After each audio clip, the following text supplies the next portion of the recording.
Good evening, everyone, and welcome to Women Strong Gloria Steinem, presented by Branksome Hall with signature sponsorship from Cadillac Fairview and lead support from Sun Life Financial. My name is Astrid Ling, and I will be your MC for the evening. I'm a grade 12 student at Branksome Hall, where I'm also honored to serve as this year's head prefect.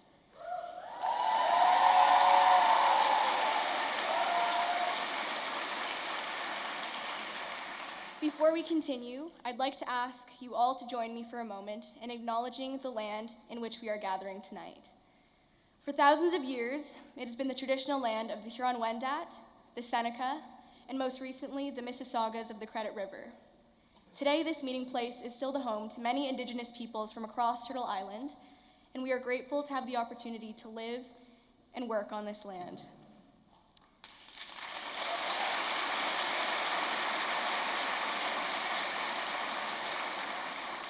I'd now like to invite Branksome Hall's principal, Ms. Karen Dervich, to the stage to say a few words about this event.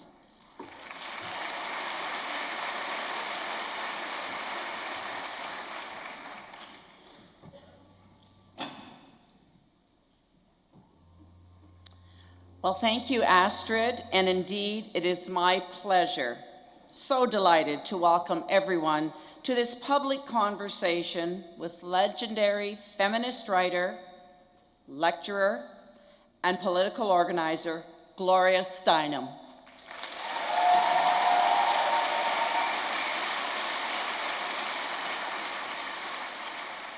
In the weeks leading up to tonight's event, the same two questions have been asked of me at least 100 times. Question number one. That question has been why? Why is Branksome Hall choosing this moment to bring Gloria Steinem to Toronto, not only to speak to our students, as she did earlier today to great acclaim, but also to the wider public? And then there's the second most asked question. Can you help me get a ticket? The ticket questions have been easy enough to answer. I don't need to tell you how fortunate we all are to be in this room this evening. Demand for tickets has been incredible, with blocks selling out in a matter of hours, if not minutes. I was joking earlier to some friends that I half expected to find tickets to tonight's event on StubHub.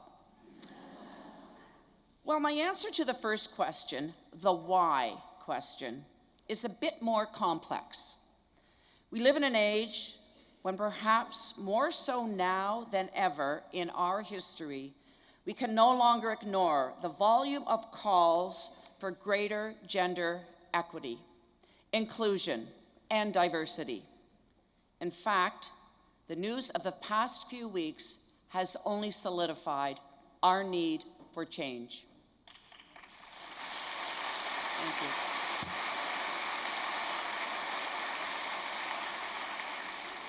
As an all-girls international baccalaureate school, Branksome has a unique perspective on gender issues. We believe we can add value to the public conversation that's already swirling on these very important issues and topics. Our mission as a school is to nurture young women with the skills and drive to shape a better world. The sad truth is, however, because of gender, our students still find the playing fields they enter as graduates are tilted against them. The obstacles are even steeper, of course, for young women and men of color, of Indigenous descent, those who are lesbian, gay, bisexual, or transgender, who live with physical or other disabilities, or who are economically disadvantaged. It is our responsibility to do all that we can to help change this reality faced by so many here in Toronto, in Canada, and around the world. Every year, Branksome welcomes renowned female educators and leaders, such as Ariana Huffington, June Callwood, Carol Dweck, Irene Rosenfeld, and Naomi Wolf to our campus to speak directly to our girls as part of our endowed Rachel Phillips Balash speaker series. The series is named in honor of our former Branksome principal, Rachel Phillips Balash, who herself is an inspiring thinker. I'm delighted to announce she traveled from New Mexico to be here with us today. Rachel, can you please stand and be acknowledged?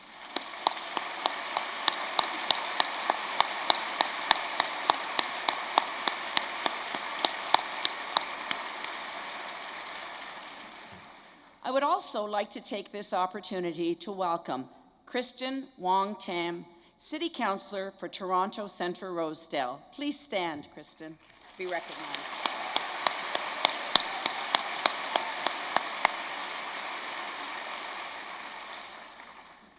When the idea of inviting Gloria Steinem to be our 2017 Rachel Phillips Balash speaker was first suggested, I remember thinking, how perfect, followed by, but surely she will never accept. Well, much to our delight, Gloria did accept. We quickly came to realize that we owed it to others to share this unique opportunity with the wider world, that to keep the experience to the Branksome community alone would be unfair and not in keeping with all Gloria has espoused over her near 5-decade career in the spotlight.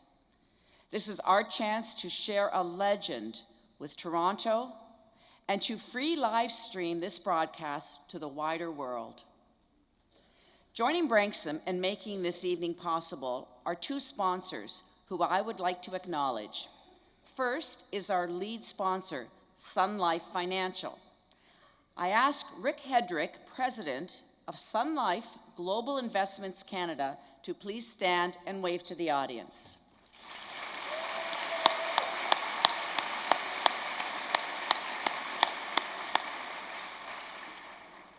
You also know of our signature sponsor, Cadillac Fairview.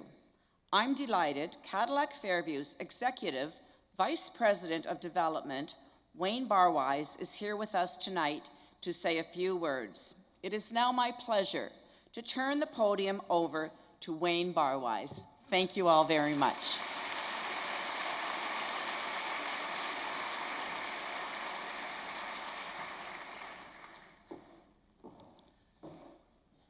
Well, I'd like to begin by congratulating our principal, Karen Jurovich, and our deputy principal, Carrie Weinstock, for making tonight happen. You always aim high.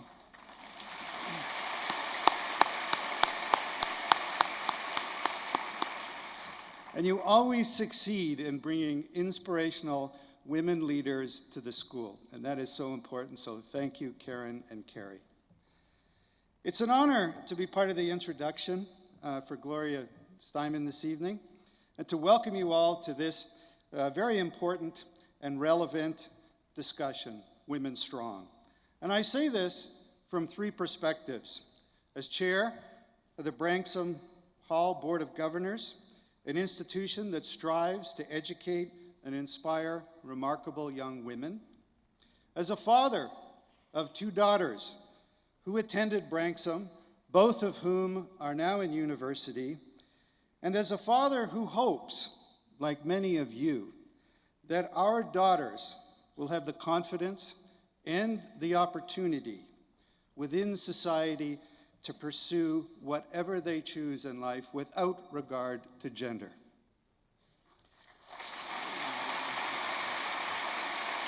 Thank you.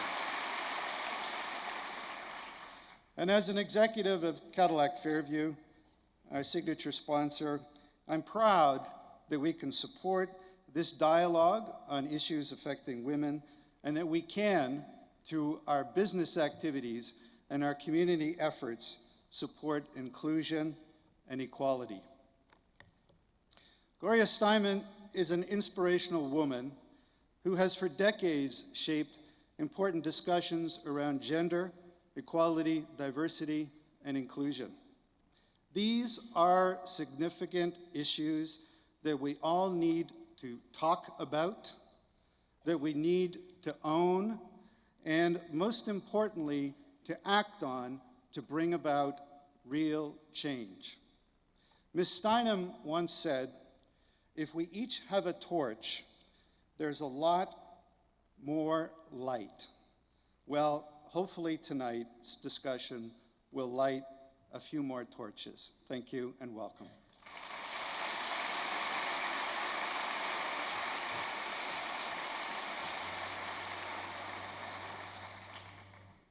The big moment has finally arrived. Please turn your attention to the screen behind me for a short video to be followed by an introduction from our moderator for this evening, journalist and author Amanda Lang.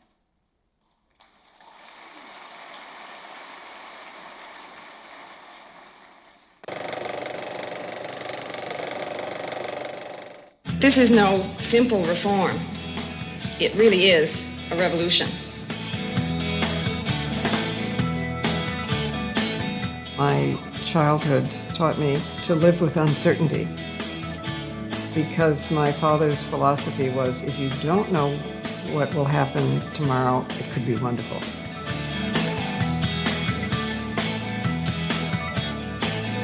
I don't want to make young women feel there are no obstacles. That's a lie. There are obstacles. It's not so good when we say to kids, you can be anything you want, because it's not true. Much better to say you should be able to become anything you want, and overcoming these obstacles is going to be so satisfying and so much fun, and you're going to have so much company. People keep asking me, but who I'm going to give my torch to, right? And I always say to them, I am not giving up my torch, thank you very much. I'm keeping my torch, and I'm using it to light other people's torches. Remember, the Constitution does not begin with I, the President. It begins with we, the people. We are here and around the world for a deep democracy that says we will not be quiet, we will not be controlled, we will work for a world in which all countries are connected.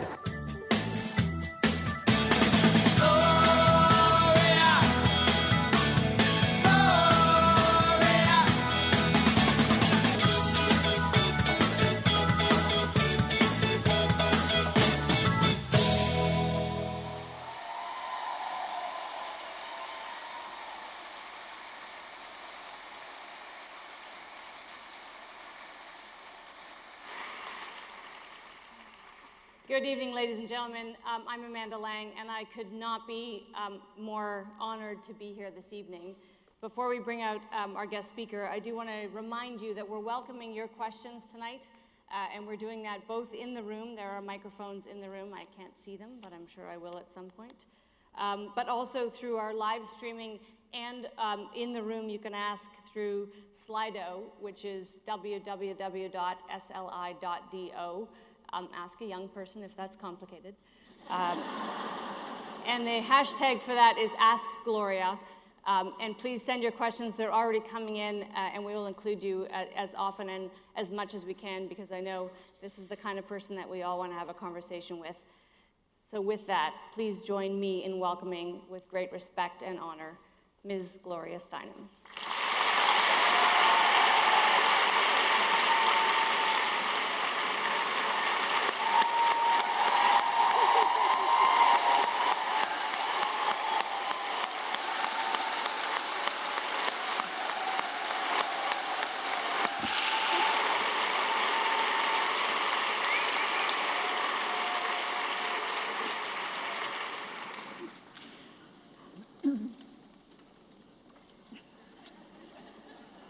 Well,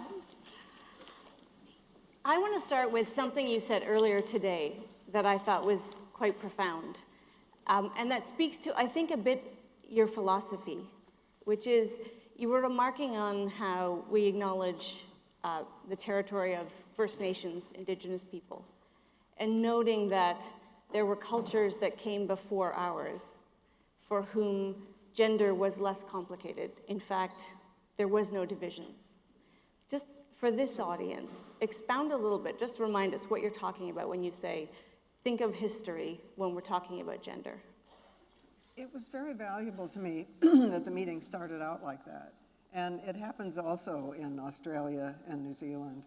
And I was just saying to my friends that we should record the way you do it and record the way they do it in Australia and New Zealand and consult with all the groups in Indian country and make sure this spreads to the rest of the continent. You know, it's really very important that we acknowledge that we've been studying history when Europeans showed up, beginning when Europeans showed up, not when people, you know. We could start when people started. What a concept. And I hope we do that because speaking personally, it's been very helpful to me to understand that the kind of hierarchical structure we have with gender and race and class and, of course, caste in India and, you know, all the sort of born into hierarchical spots is relatively new in human history.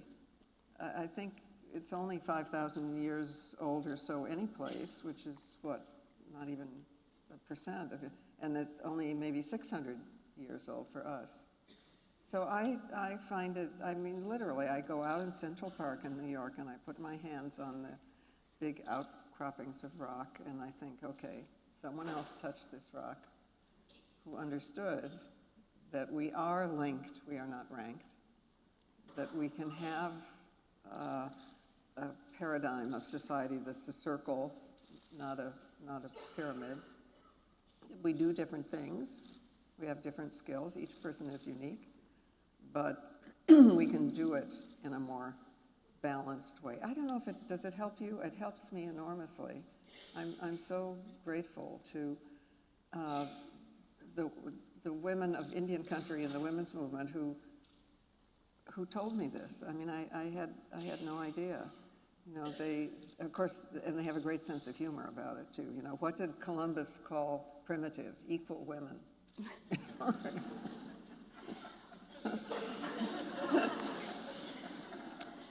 One of the things that really resonates is this concept that we've constructed these realities. They don't exist in nature. We've made them, and we normalize them. We come to accept them as the way things should be. And the phrase you use that I love is, we need to unlearn, and that unlearning is hard. How are we doing at unlearning the sort of hierarchies we've constructed for ourselves? Well, every time we see somebody who is not behaving in the old hierarchical way, we say, oh, that's possible. I could do that. And I think there's something in us, there's a unique spirit in each of us that wants to be whole and that wants to make connections. It helps enormously to be together as we are physically. No matter how great computers are, we don't manufacture the famous oxytocin, you know, the tendon befriend hormone, if we are with things, only if we are with people, so we can understand, in addition to just learning, we can understand and empathize. So, you know, I think, as they say, you know, you have to see it to be it. And, you know, the more we encourage each other and present just the littlest things. For instance, people, you know, we talk about body image, and, you know, we understand all the problems that we all have, but women have more than men. And I say to myself, okay, if I pass a mirror and I criticize my body, a girl is watching. And that's true for all of us.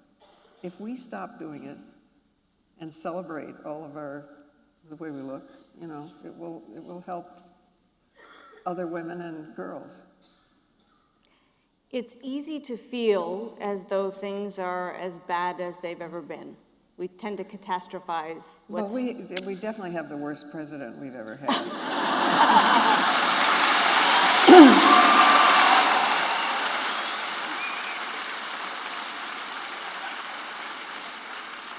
Now you called him president. You notice I didn't connect it to his name. I have not once called him president, and I'm not going to. Right. You won't say president? No. No, okay. Because he lost by 10 million votes.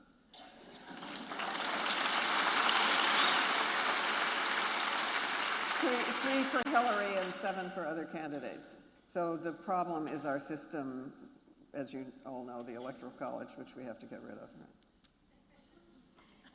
The context you bring to this story of inclusion and diversity, which is not just about men and women, of course. It's about so much more, not just race now, it's many, many other groups that we're now including.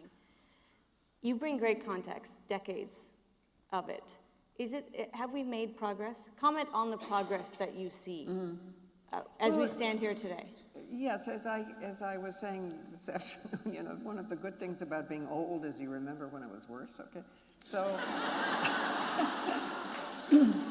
my college, Smith College, which is a wonderful college, in my class there was absolutely not one African American, or as we would have said then, Negro girl in my whole class.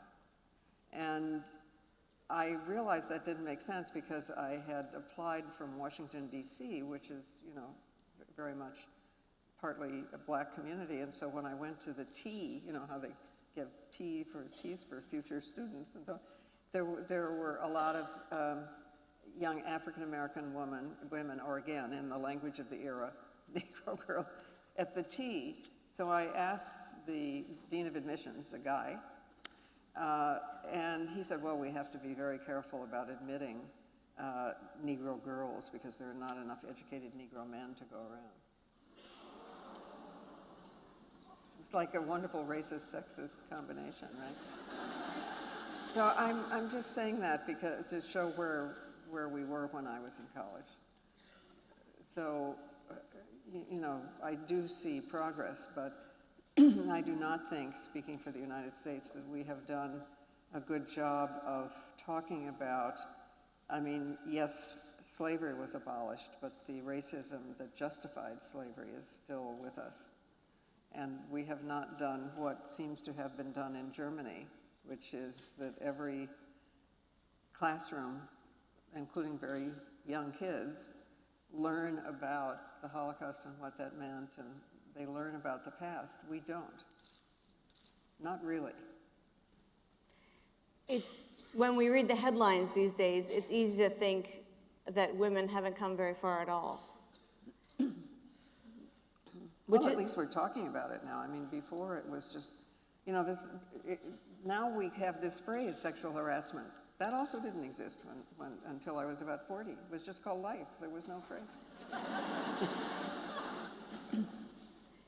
So we have made progress. Yes, we have made progress, but consciousness comes first, right? And you realize that it could be different, and there could be, much more justice and equality, and but it takes a long time, and we are still with sexual harassment, I think, in both of our countries, actually, and sexual assault.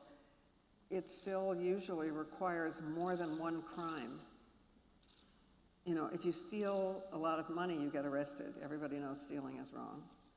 If you sexually harass or assault, or you do, in my country, the cops do something racist, it takes more than one incident to mount up to get prosecuted. One of the, you talk about the president, who I won't name tonight either. One of the things that sort of characterize that election and your country now, and parts of the Western world, but really your country, which is a dominant force in the world, is a kind of a sense of disillusionment and lack of inclusion by groups that formerly would have been the patriarchal leaders, white men, elected the president. What's happening when we talk about inclusion, we don't just mean women and minorities, we mean everybody, by definition. Well, yeah, we have to talk to each other and figure out whether the sense of exclusion is coming from privilege, so they think they're born to have some position. As we were saying to each other, white men do say to me, some white men say to me, a black woman took my job. And I always say, who said it was your job? That's...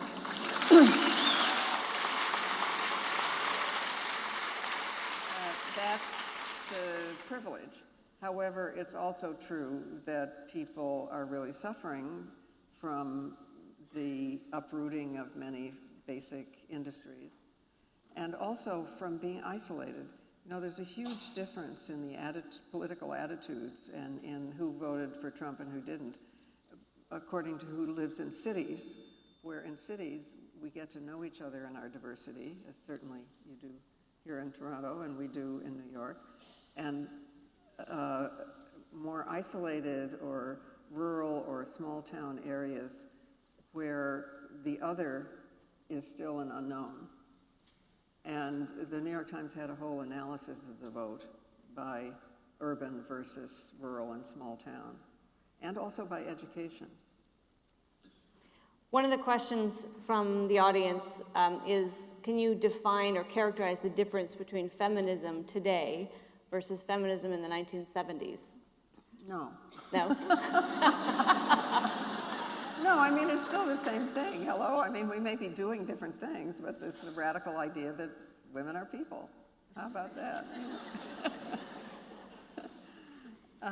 So it was always challenging the roles and the hierarchy and all of that. It just takes different forms, you know, as, well, I don't have to go through the whole history here. You all know the history. But the fundamental idea of challenging hierarchy and challenging roles bequeathed at birth and looking at us as unique individuals, all of us, who can organize in circles rather than this way, you know, is still the same idea. Feminism as a political movement became, well, it became about leaders, it became about individuals, as movements do. You seem to have separated yourself from all of that in the sense that you were always about people, equality of, whenever you talked about equality of women, you also mentioned men, which did set you apart from some of your peers. I don't know. I mean, mostly we sort of killed ourselves being inclusive. You know, it's like you're born a hostess, always a hostess. I mean, sometimes I felt, you know, that you know, we've been picking up their underwear and cooking their soup, and now we're trying to make the revolution for them by explaining why feminism is good for men too, and right.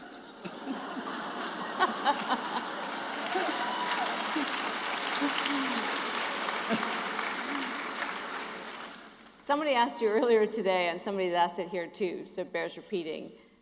How do you raise a boy who can understand these concepts? And you gave what I think is kind of a beautiful answer. Can you repeat it? Well, you know, I think you're raising an individual human being, and this is a person, and this is a person who has things, you know, he loves to do and interests and so on. And the important thing with all kids, I think, is to listen, because then they know they're worth listening to, and to love them, and then they know they're lovable, and to help them pursue their interests. And just try never to say, you know, boys don't cry, or you know, I don't have to tell, you know, all the general judgments. And it's not easy because it starts so young. All those experiments that show that even babies in pink and blue blankets, the baby in the pink blanket will be picked up and cuddled when that baby cries, and not in the blue blanket, because you're trying to toughen up boys. And so, you know, it's just trying to treat people as a unique individual, and also to keep a standard of fairness, which I have to say, I really think kids have almost born into them. It's what I think of as the "it's not fair, you are not the boss of me" syndrome. Which is the foundation, as you said earlier, for every revolution. Yeah, absolutely. I mean, that's the whole ballgame right there, right? I'm not suggesting that it's easy, because the roles are so, you know, they saturate so many things. but I think the common senseness of it, and also saying to boys, well, what would you, suppose, you're just the same person you are, but if you were born a girl, what would your life be like? And it's interesting that even when they're very young, they're depressed by the idea.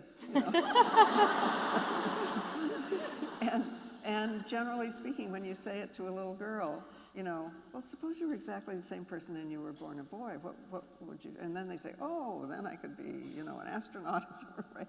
So you can see how early the roles come and how much we need to support the uniqueness of each child.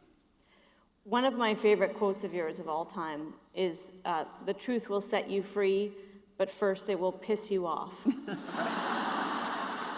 Don't you find that's true? Yes. Suddenly you realize how fucking unjust.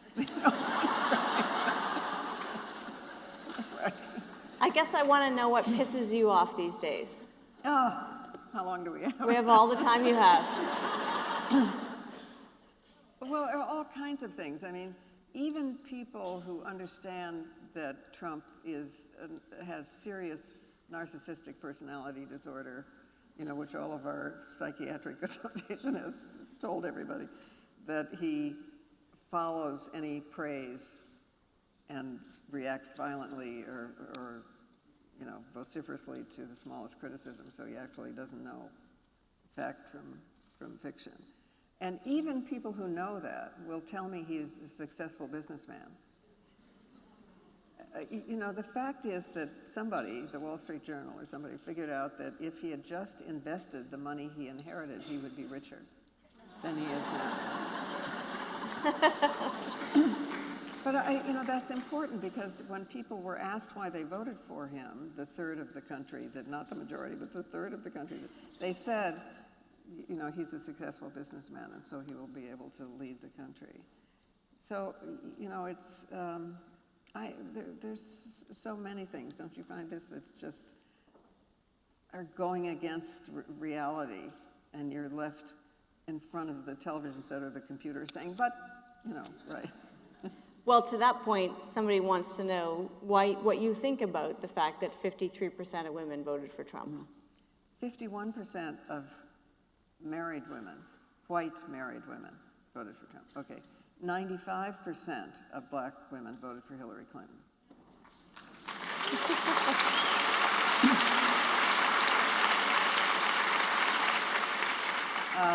And we cannot ignore the fact that 51% of white married women voted for Trump. But I think it helps us understand why, right? Because, and I'm not saying it's simple, because there's religion and there's other, mix of things, but they're more likely to be dependent on a male income and on a male identity.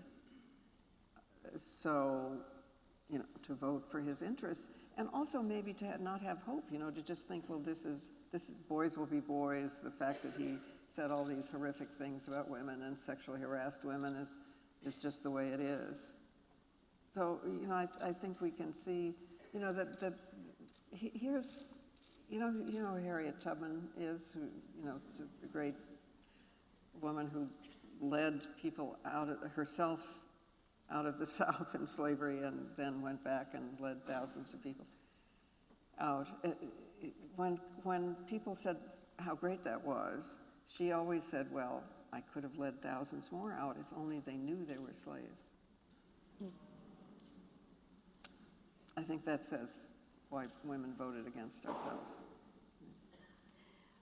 Which leads us to a question here, and something we did talk about earlier, which is this notion that women can have it all. The kind of women that graduate from schools like Branksome Hall are trained to believe they can go conquer the world and be a mom. What is the reality for women? You can't have it all if you have to do it all. So,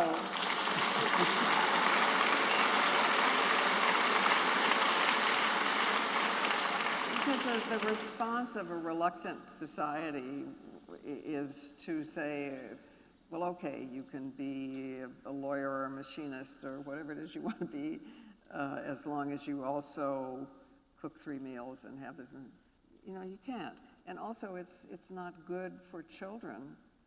I mean, it's way better for children to grow up knowing that men can be as loving and nurturing as women can. It's a libel on men to say that that's not true. And whatever kind of household you have, you know, whether you're a single mom or whatever it is, it's just good for kids to see, you know, loving and nurturing men and people of all different descriptions, and so they understand that. Our work pattern is still, I mean, yours is better than ours, but it's still for the sole wage earning male, really, with the idea that there's a full-time person at home cooking and stuff. So, you know, we have a long way to go in, you know, obviously the Scandinavian countries are ahead of us in this.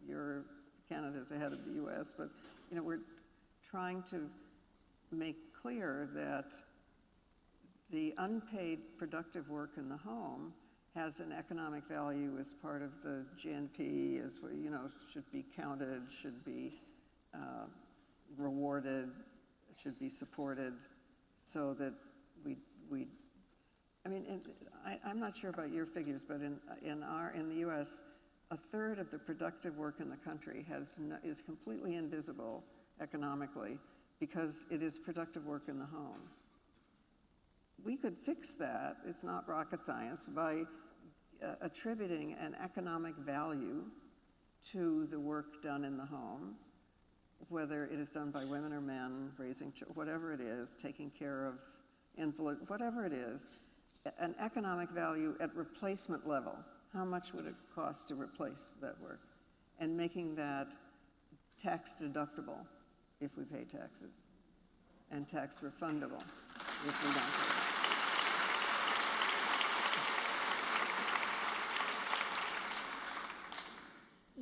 You're no stranger to politics, political activism, getting close to power in order to advance views. Have you wielded that in exactly the way you wanted to in the course of your life, or have there been moments when you... I don't know. I mean, you know, we all just do the best we can every day, so... Maybe not as much as you do. Well, I mean, in some ways, my job is to make all the good people who are in political life, who are in elected office, look reasonable. So always to be a little out in front, because the art of governance is the art of process and compromise, and that's democracy. That's as it should be. So the role of a movement is to say to people, you don't have to always hold your finger to the wind.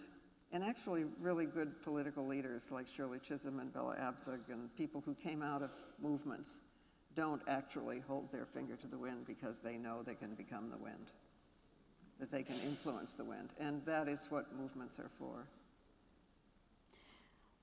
Often these days, with the best intention, when people are focused, and I say this in a business context, but I suspect it happens everywhere, politically and socially, when people are looking to be inclusive and diverse, they make the mistake of turning to a representative of that group as though that person can speak for the group. So I hear friends of mine in corporate settings will say, you know, they turn to me and say, well, what do the black people think of this?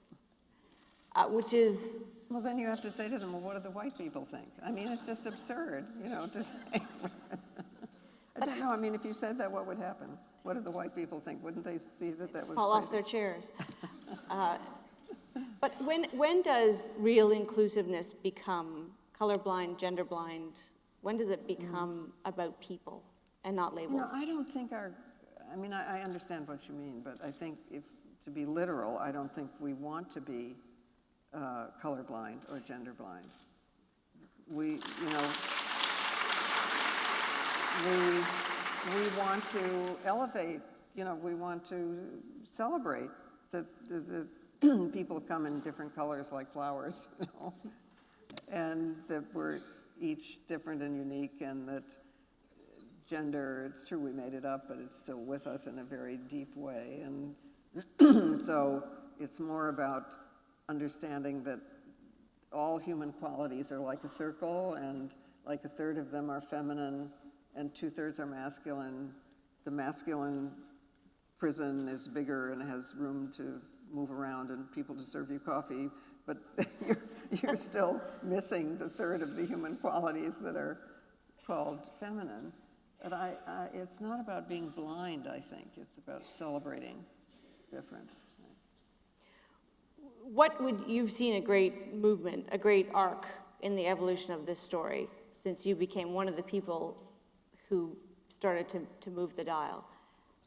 What would you like to see it arrive at? Where do you want it to keep moving to? Wherever it fucking well pleases. I don't know. Do you know? I don't know. But I just know that we follow when we feel free, when we get to do what we love so much we forget what time it is, when we laugh. I'll tell you, one of the great proofs that we are on the right track that I've only figured out in the last few years is laughter. Because it turns out that laughter is the only free emotion. You can compel fear, obviously. You can also make people feel they're in love if they are dependent for long enough, because you enmesh in order to survive, right? But laughter is free. When two things come together and suddenly make a third, you laugh. When you learn something, you laugh. Don't go any place you can't laugh, including church. No, but I mean, think about the Native Canadian and Native American cultures. In my experience, people are quite free to laugh in spiritual ceremonies now. Is that not true? So, you know, I think it isn't that the end justifies the means, it is that the means become the ends. So we just have to reflect what we want as much as we can every day. So tell the truth as much as we can, you know, call out injustice as much as we can, laugh as much as we can. Does that make sense to you? I mean, it sure does. We live, I mean, in the moment is when we can be alive. We are not fully alive in the future or the past. Right. I can't see the microphones, but I'm going to assume that there's somebody standing at one of them and ready to ask a question.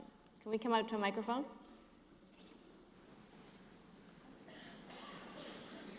And if not, then I'm going to keep asking questions. No? Okay. Oh. Well, there you are. There's always people. Hello. Hello. My name is Angela. And the very first thing I would like to ask is, can we have Ms. Steinem's volume turned up? You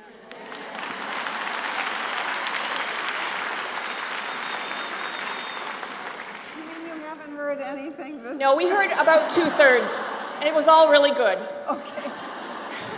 The answer to that is yes. Thank you. Sorry. Okay. So the Women actual have to question. seize control of technology. I actually tweeted a request to Branksome Hall in hopes that it would happen. But here I am at the microphone. Do you have a non-technical question? Yeah, I do have a non-technical question.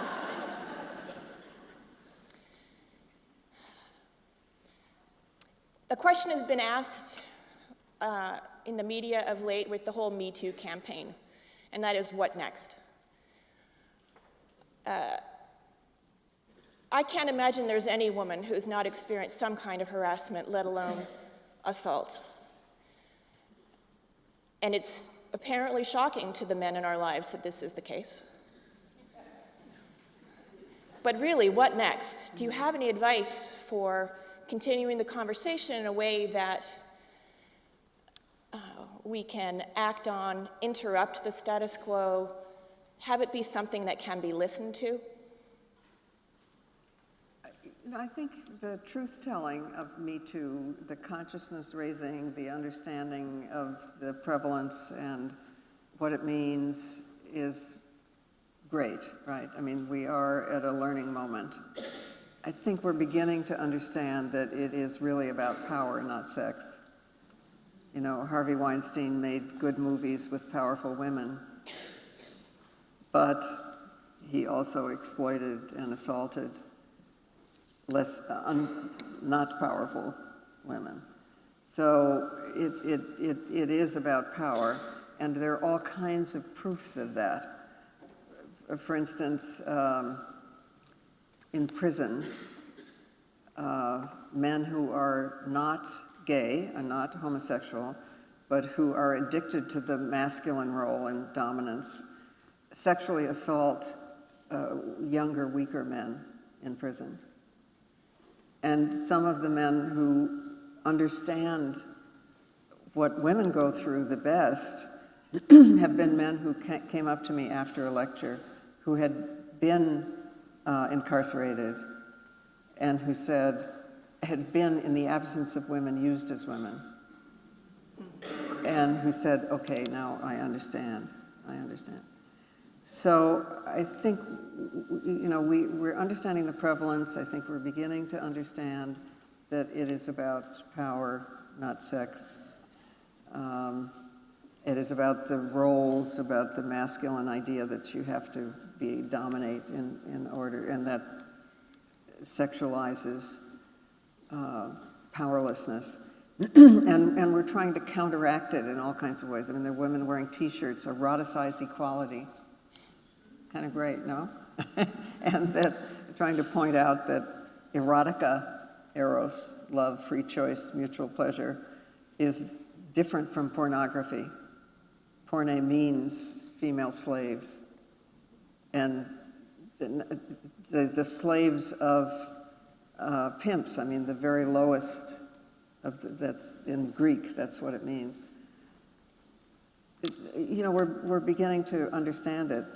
What we also need are ways to come forward together. And there is, in California, on some campuses, a system called Callisto. You can find it on the web, CALISSTO, invented by a couple of women, which means that if you are, male or female, whoever you are, if you experience a sexual assault or sexual harassment, you can record the details of the assault or the harassment online in a secure, time-tied way.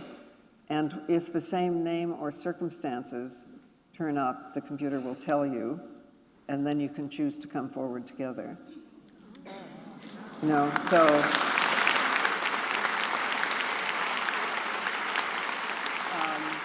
I think that's an advance, because we are still in a circumstance where there's enough sexism and racism in the culture at large. So it's not like, you know, if you steal money, you'll get arrested, but if you sexually harass somebody or rape somebody, you may not, because the culture is still too much in there. So it still often takes more than one person. So this reporting system. Is there anything depressing to you about the fact, I mean, this most recent example is high profile and it's egregious in many different ways, but it's not isolated. But is there anything depressing about the fact that it went on for so long and so many people knew, given everything that you and other women like you taught us and told us? Have we not internalized these messages? What role are women playing that we're still remaining silent? Yeah, well, it is, I mean, we are still, as women, trained to be passive and to blame ourselves and so on. And so when it happens, we too often say, what did I do wrong? I must have invited it. It was my fault. If I object, I'll get branded as the complainer. You know, right. I mean, we know all this. If racism and sexism were not deep in us all, it wouldn't work. You know? I mean, we are brought up with it, and we are rooting it out by talking to each other sharing stories, discovering it didn't happen only to us. If it happened to unique people, same thing must be political. You know, this is a process. And I hope and believe that people have groups like this is a big talking circle here, that we can do this in. I mean, this is how we advance. You said something earlier to me, we were talking about female sexuality and beauty, which is something that many women embrace, and it's definitely part of our culture and socialization. And you said, when a man says, you look beautiful, or... No, well, you know, partly it is the power to define, and you can tell this by tiny things. You know, if a man compliments you, says how great you look, if you compliment him back on how he looks, he's shocked sometimes, you know, because it's not hostile, but you have taken the power to define. So it's just, you know, however it is that we... That's worth a round of applause right there.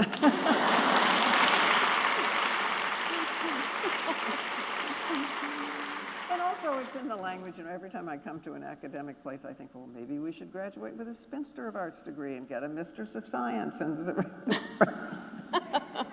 but okay, I'm not going to go there. I think we've... A question at the microphone? Hello. Hi, Gloria. I'm right here. Waving at you. On the left. To the right. Oh. The other right.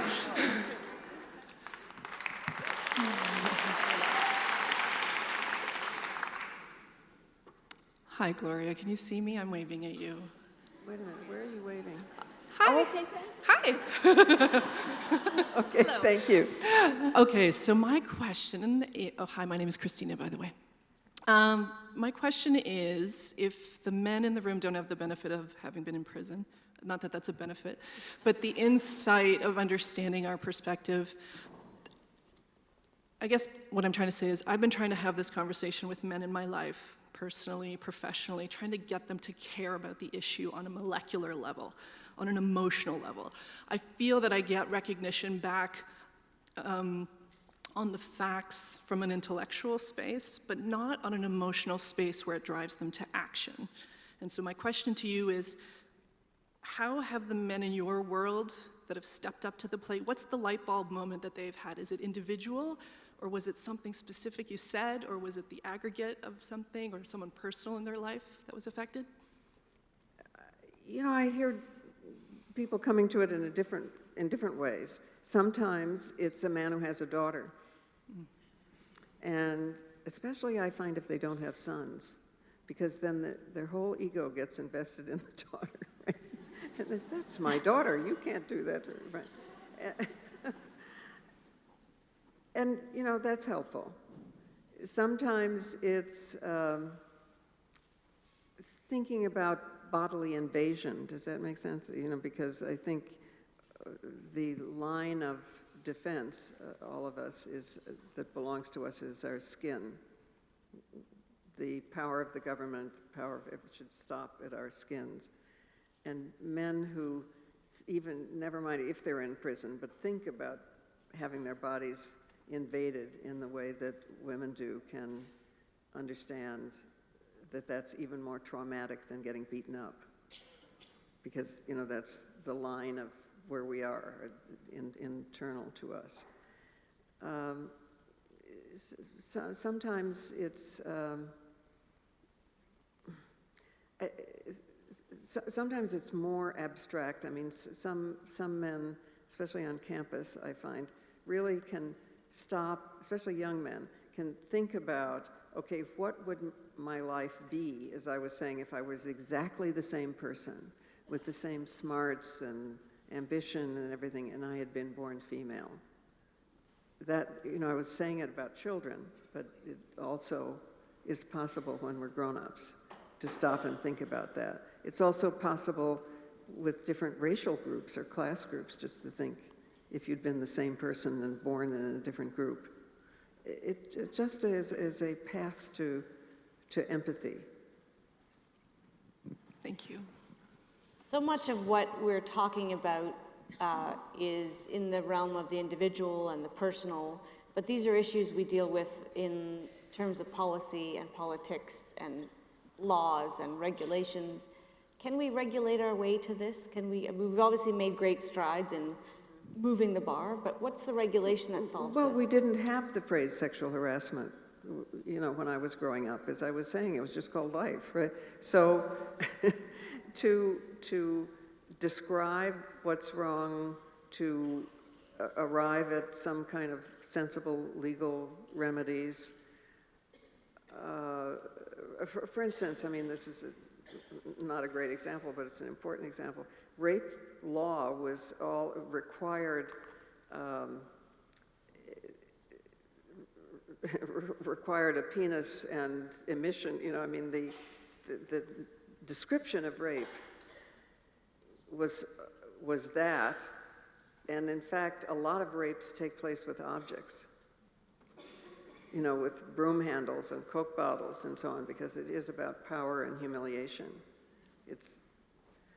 So we had to change the law. So, it's trying to make the remedy fit the reality and advancing that. And it's not easy, but it's quite possible.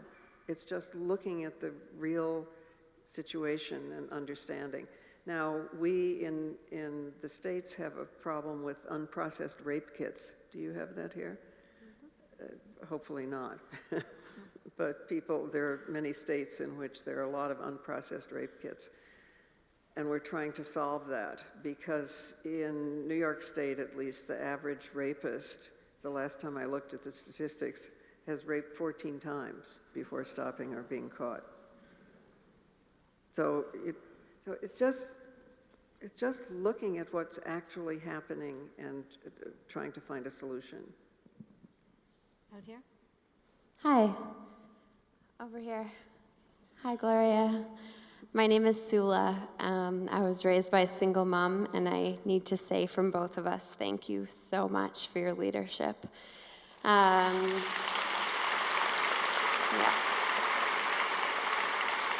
In your book, you have so many moments that I've interpreted as like spiritual moments, from the way you describe your relationship with your father to your friendship with Wilma? Yeah. My spiritual practice has been so influential in the way that I've been able to process being a woman in the world and my politics. And I'm wondering if you have a spiritual practice, if you have a daily practice that keeps you I don't have okay. a daily practice.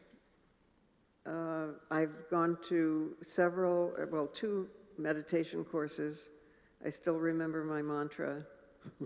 I'm still not meditating.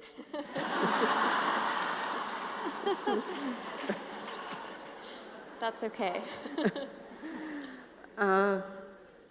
I find, and I'm just, we all are wherever we are, right? I find it very helpful to think about spirituality, not religion, because to me, religion is political and spirituality is universal. Mm-hmm. So,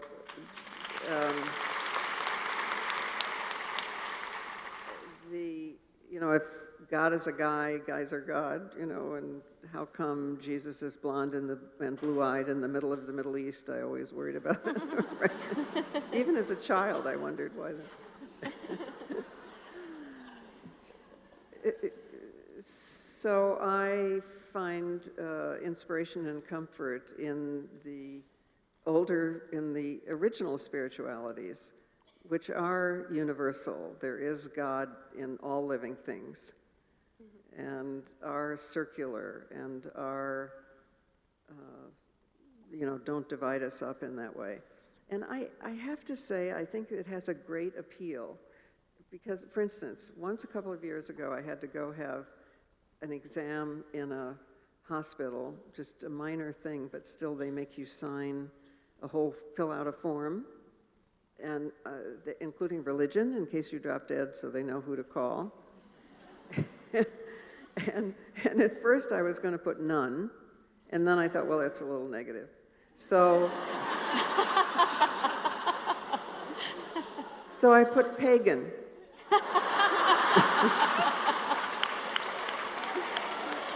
Which just means nature. You know, it's very maligned, but that's because it just means nature. And the nurse said to me, what does that mean? I said, it just means you think there's a godliness in all living things. I converted her on the spot.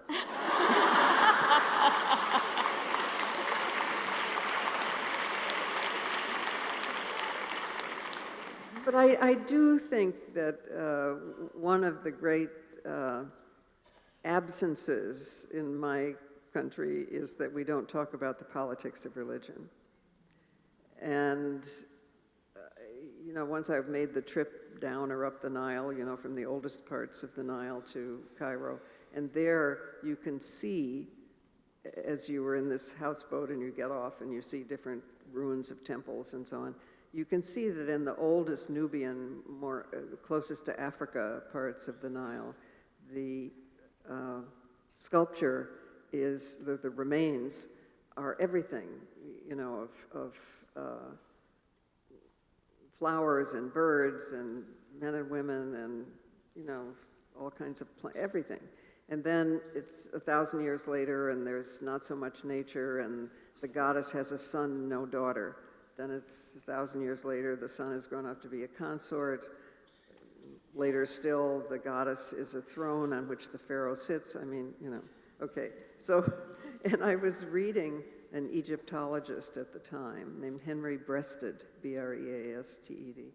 And he says calmly, as if everybody knows it, that monotheism is but imperialism in religion. That withdrawing God from women and nature is a way of making it okay to conquer women and nature, to have dominion over women and nature. So I do think we need to talk about and think about the politics of religion. You got to pick your battles. You got to pick your battles.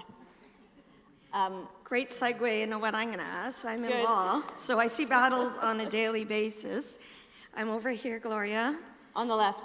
On the left. Really short, so I hope you can see me. I also own an education company, and I believe law and education are two areas important to combating sexism and racism. Now, over 25 years of being in law, the biggest thing I've learned, and I'd love to hear your comment on this, and the hardest thing to learn, if anyone's in law, is to shut up and listen. And when you meet a racist or a sexist, I've learned sometimes it sounds abhorrent. Sit down and listen to them first. Try to understand where they're coming from. And maybe that way, if you just bark at them, they'll get their back up and feel more convinced about their stance. But maybe if you listen to them, hear them, and maybe share and help educate them. My mind has changed. I didn't even know what gay was. And I had a gay roommate in 1989 when I went to university, and I didn't know what the word meant. So I have learned a lot over the years. And I think it's through education.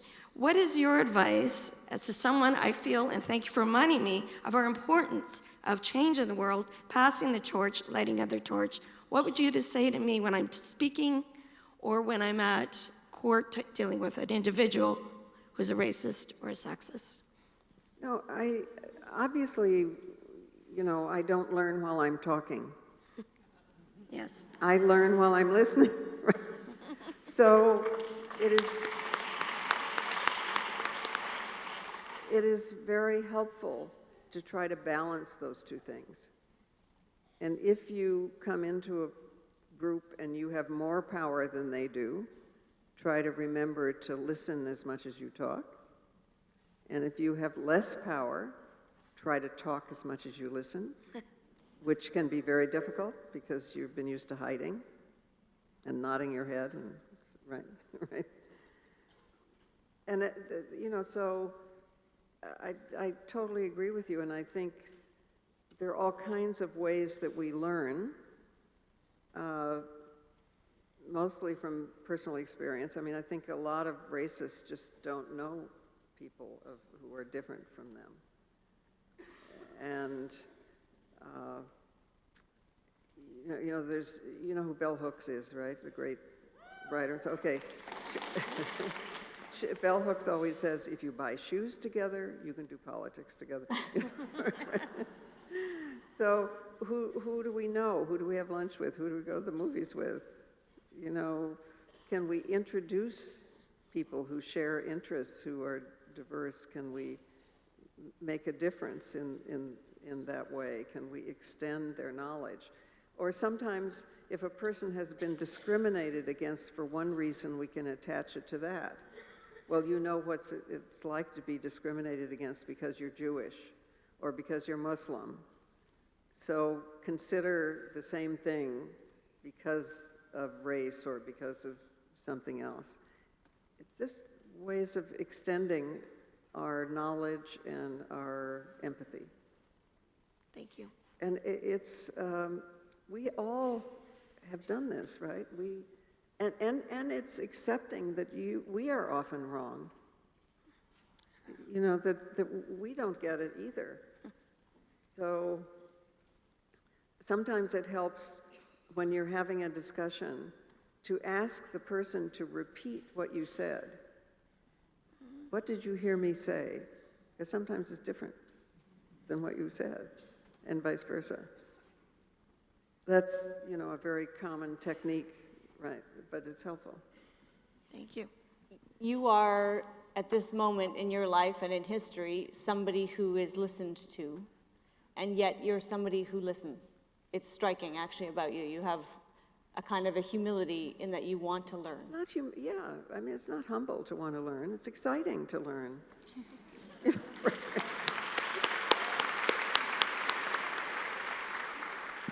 Did you travel, though, from being someone who had to speak more than she listened to become somebody who could listen more than she spoke? Was there a moment when you... the other way around, because I became a journalist because I wanted to watch and not talk. You know, I wanted to express myself in a way that meant I didn't have to speak. And actually, I had been two things: a dancer, which, you know, and for a while I wanted to dance my way out of Toledo into the hearts of it, which is not overwhelmingly practical, but anyway, I've been a dancer and a journalist, a freelance writer, in both cases because I didn't want to talk. So the hard thing for me was realizing I had to talk, that the only way that I could advance what I was discovering and what I was caring about so much was to, because I couldn't get published what I wanted to say anyway, was to go out and talk. So just feel the fear and do it anyway, as they say, follow the fear. And do what you have to do to make it okay. In my case, I couldn't do it by myself, so I asked a friend to do it with me, and I thought, okay, I need somebody. I'm not married, I don't have children, I need somebody who knows about children. So this was Dorothy Pittman Hughes, who ran a child care center. Also, she's black, I'm white. I thought, okay, and it worked great, you know, because we helped each other. She was fearless, totally fearless. Flo Kennedy, do you know who Flo Kennedy is? She's definitely fearless. Margaret Sloan. It helped because we got more diverse audiences than each of us would have had on our own. Question at the microphone. My name is Brooke, and I've actually become more and more politically active as I've become a more mature adult. But I've found as I've made this transition, it doesn't feel like people are moving that direction with me, and I found that a lot of people have this idea that political activism is something that these wacky radicals do, and they're very enthusiastic to come to talks, and I would love to see all of you at the next protest. And it's a lot cheaper to go to a protest than a talk. Do you want to tell us when it is? There's a lot, take your pick. Get on Facebook, they're all on there. How do you find you can energize people who might find activism scary or foreign or something that those crazy radical hippies do and not what my comfortable person with a desk job does? How do you get them to make that move into being more vocal about the things they already believe? I think we take one step at a time, like babies, so we have to see that it's possible to make change. So maybe there's something that's not proper in your workplace, and it's annoying you, but you can't do anything about it by yourself. But if you got together with 3 or 4 other people, you could make a change. I don't know. It's hard to describe without a specific situation, but usually there is some way of moving forward, and usually we discover it from talking to each other. So I think the first step is not to lecture somebody, but to bring together a small group and say what worries you, what seems unjust, what's wrong in your neighborhood, I don't know, and how can we help each other to do something about it? Or the person who's representing you politically isn't right, so let's go talk to them. Let's tell them, what we think is wrong. Does that, wait a minute, I'm wearing a button here. Maybe we could say, do you want to say what this button is? Somebody gave me this button. Sing All of Us. Yeah, so this is a little change we could make, because right now it's sons, right? Just sons. Do you want to explain? Is this the national anthem? Yeah, the national anthem says sons. In all thy sons command. Yeah, all thy sons command. It could say all of us. This is not rocket science. We can, first of all, just sing it. No matter what they say, we can sing what we want to sing, right?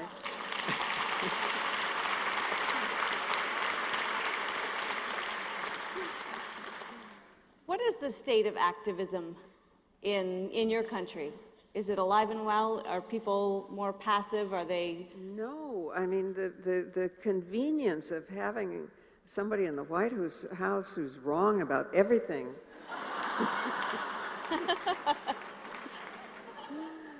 I mean, I'm not saying it's not immensely dangerous, and I'm not saying I know what's going to happen, but it is activating. I have never seen such a level of activism in my life, ever.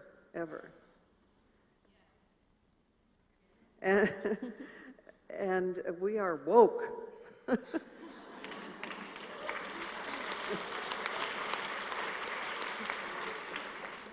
What should come out of that?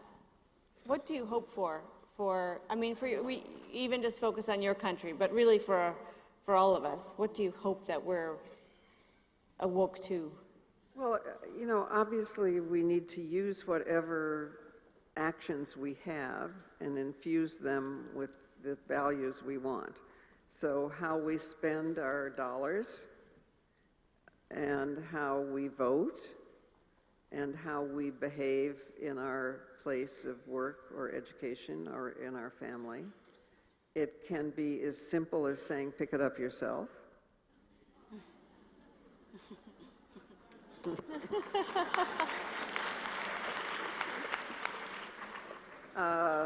If you eat, you can also cook.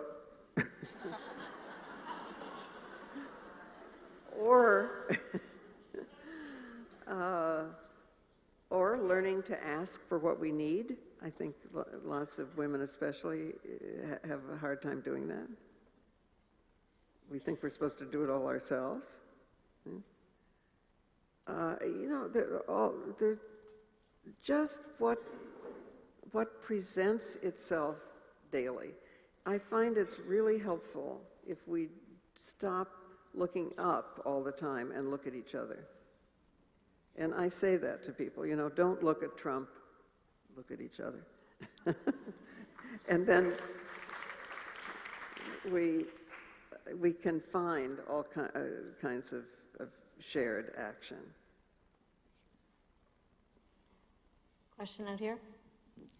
Hi there, my name is Blaze, and I just wanted to first thank you for coming to speak with us today, but also just thank you for everything that you've done for the feminist movement and for women. You're one of my heroes, and I'm so nervous right now, which is crazy, because anyone in this room who knows me knows I love attention, so for me to be nervous, this is nuts. But I'm really excited right now. And my question has to do with the idea of choice feminism. So I'm really passionate and interested in advocacy and feminism. And I've read a lot of books about different feminist theories and such, but one thing that I just feel perpetually ignorant and unopinionated about, which again is crazy because I have an opinion on everything, so is this idea of choice feminism. Some people or some feminists argue that, you know, women should be able to do whatever they want and kind of wear whatever they want, say whatever they want, use the word bitch as an empowering term, that sort of thing. Whereas other feminists disagree with that and say, well, you have to think about it in the context of the situation. Can you really reclaim the word bitch if it's still used in a derogatory manner? So I just wanted to know your thoughts on that, because I really don't know what to think about that. Trust your instinct. No, I mean, you know, there's a long tradition of taking bad words and making them good words. And so there's a great publication called Bitch, you know, and I do find, it took me a long time to realize that if somebody called me a bitch and I said, thank you, they sort of didn't know what to do with themselves, you know. But mostly, don't, I think you have a case of the shoulds, maybe, you know, that there's a kind of feminism you should have, and I just would encourage you to trust the way you feel about something and behave in an authentic way and listen and as much as you talk and talk as much, you know, all of those things. And here's the best instinct example I have ever heard.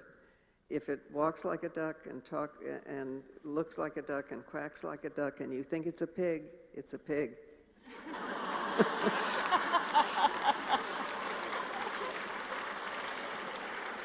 Thank you. Thank you, Blaze. I hope you come out of your shell.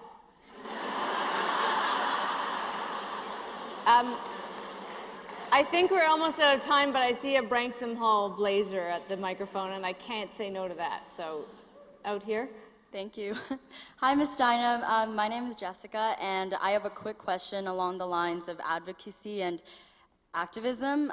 So I wanted to ask you about the evolution of activism. We've heard a lot, or we heard you talk about it a little bit, so I know that in kind of the 1950s, 1960s, there was a lot of active protests, so like boycotts and marches. I was wondering what was your thought about commercialized activism, which we have today? So things like t-shirts and buttons. So I was wondering if you think, does that make activism more accessible for those who want something that's easier and could do at their jobs? Or does it dilute the message because it is commercialized? No, I'm all for t-shirts and buttons, but I don't want them made in sweatshops. You know, so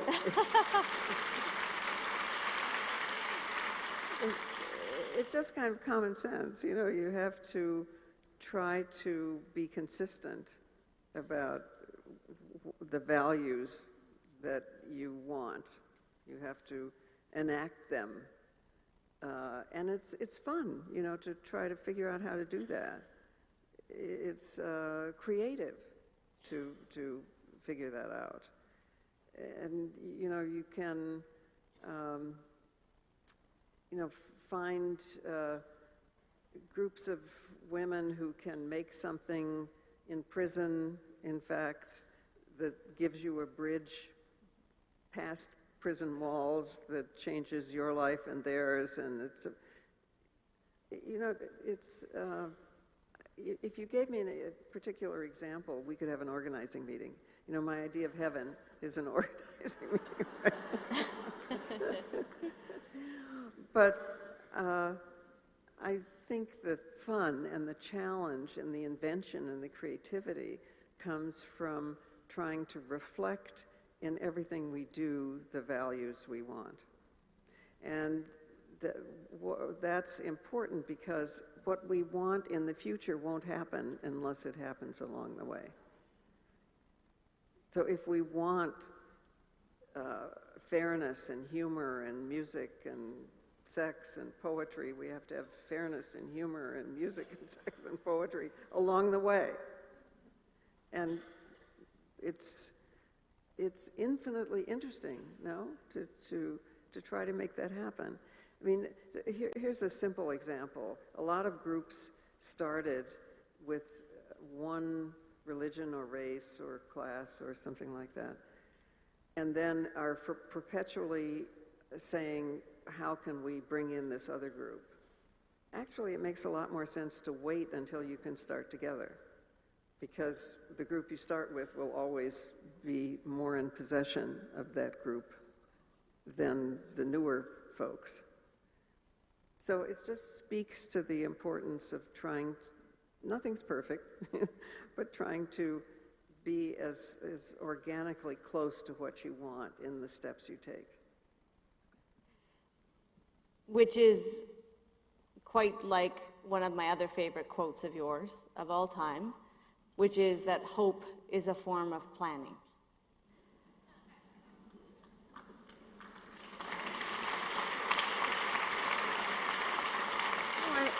Because if something wasn't already real within you, you couldn't hope it. So that is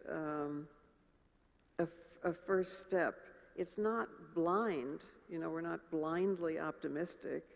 We need to be skeptical in order to use our time and talents and whatever in our lives well.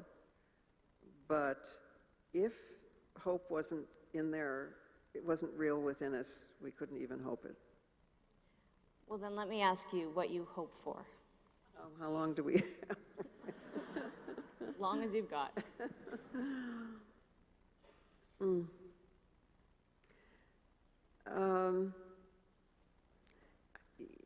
know, I hope that we think about what was once on this land, the cultures that were once here, and that you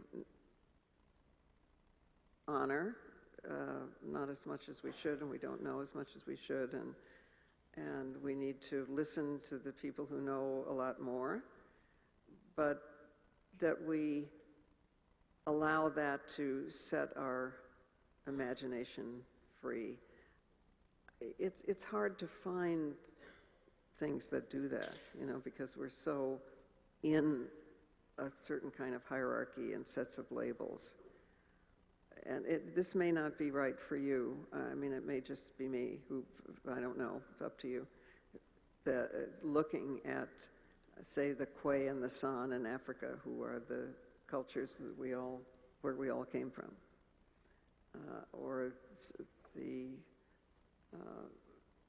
still matrilineal cultures to some extent in southern India, or, you know, wherever it is we find it.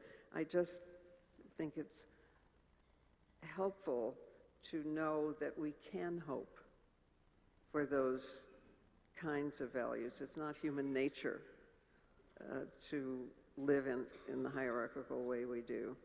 And then try to figure out creatively with each other how we move toward that.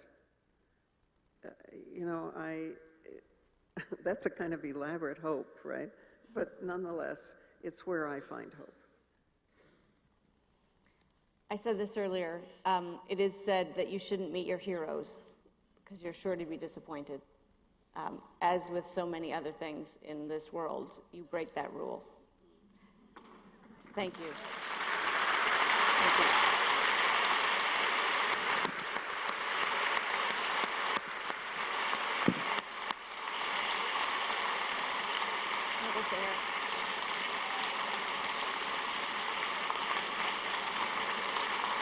You have to stand too.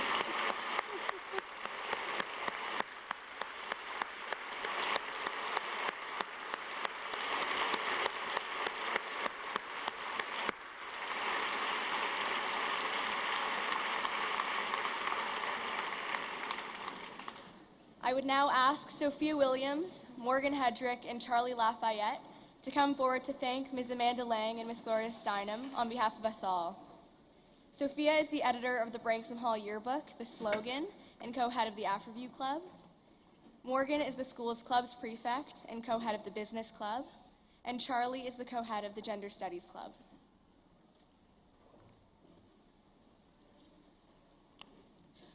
Ms. Lang, thank you so much for moderating this incredibly eye-opening and important discussion we've had here with Gloria today, as well as representing those joining us via live stream and asking these incredibly thought-provoking questions. As a token of our appreciation, Morgan has a gift for you. Thank you, Morgan. Appreciate it.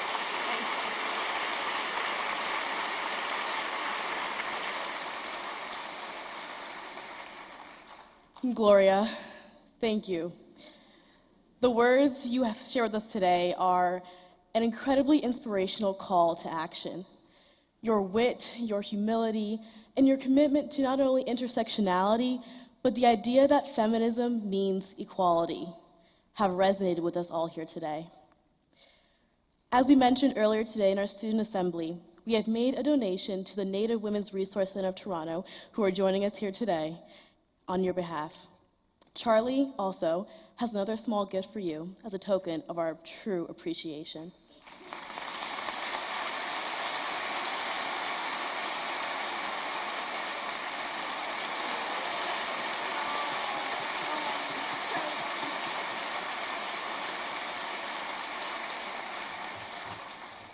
On behalf of Branksome Hall, thank you for coming out tonight to Women Strong Gloria Steinem.